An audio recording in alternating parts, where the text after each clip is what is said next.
Qui est assez simple, ça consiste à prendre un bas-relief, ensuite à prendre une toile de lin, par exemple celle que j'ai ici qui a déjà été donc humidifiée.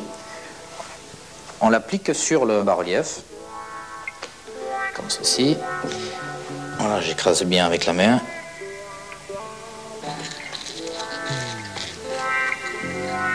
Alors, on va utiliser exactement les pigments qui ont été utilisés à l'époque. Alors, comment on sait que ce sont ces pigments qui ont été utilisés? Eh bien, c'est pas compliqué. Le docteur Macron a fait des analyses et il a pu déterminer donc que les pigments qui forment l'image sont constitués principalement d'une terre ocre rouge que vous voyez ici. Donc, c'est un pigment naturel. Ensuite, on s'approche donc du linge sur le bas-relief et on tamponne tout simplement.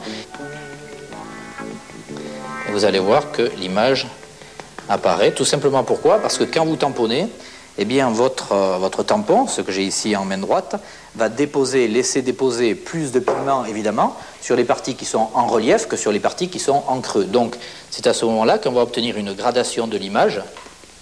L'intensité de l'image va dépendre de la profondeur en quelque sorte du bas-relief qui est dessous. Voilà, on voit bien les parties creuses qui restent claires.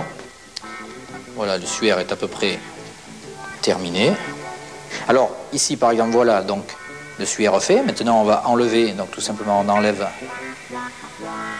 le linge. L'intérêt, c'est que cette image contient toutes les caractéristiques exactement comme le suaire de Turin, c'est-à-dire effet de 3 dimensions, résistance à l'eau, pas de passage des pigments sur les parties extérieures. Là, le linge est encore un petit peu mouillé, il faut le laisser sécher. Et puis évidemment, ensuite, avec la patine du temps, vous pouvez imaginer ce que ça peut donner. Et on se retrouve avec un suaire de Turin, tout ce qu'il y a de plus honorable.